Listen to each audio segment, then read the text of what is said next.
Okay, so today I'm going to talk about Australia's productivity, and I know that that sounds like something you'd hear a bunch of finance bros who swear that they aren't problematic and are actually really good guys talk about, but this actually really matters, so stick with me. First off, the type of productivity I'm talking about isn't work harder, die faster, corporate slave type shit. It's about being able to get more work done in the same amount of time. Like, if a cafe introduces a new ordering system that lets staff serve more customers per hour, that's more productive. The bloke that's in charge of the government's money, Jim Chalmers, says that he wants his main focus to be jump-starting productivity. Why? Well, because our productivity rate has flatlined. Like, most of the time when you see any graph that looks like this, things aren't great. And here's why you should care. This number essentially correlates with the improvement of living standards. If productivity's not growing, your pay's not growing, and you're still seeing your rent go up, and the price of a beer heads towards $20, and suddenly a casual Friday night out is on Afterpay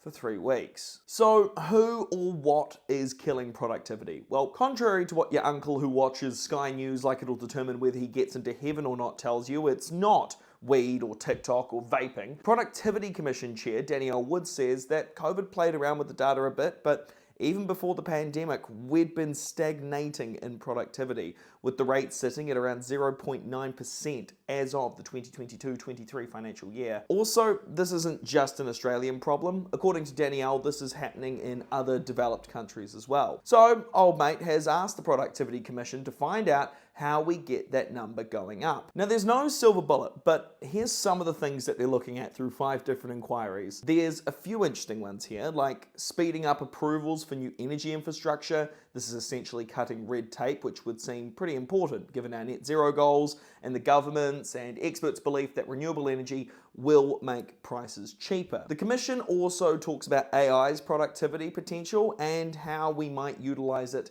while reducing the potential harm. Most notably, and perhaps the least sexy part of this video, is corporate tax rates. Can you tell I'm fun at parties? Basically, they want to look at changing the way that corporations are taxed, and this could get very interesting and sexy? No?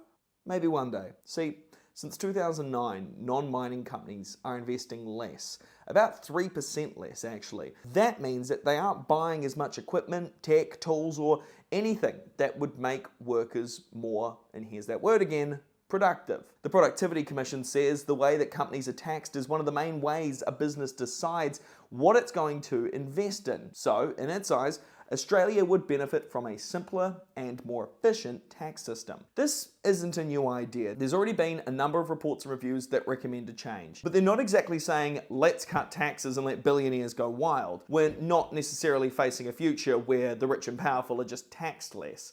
It's more like, what if we made things simpler and smarter so that companies were incentivized to reinvest into their business? Right now, we're still in the early consultation stage, and recommendations are set to be made later in the year. So if you hear productivity and your brain starts glitching, fair enough.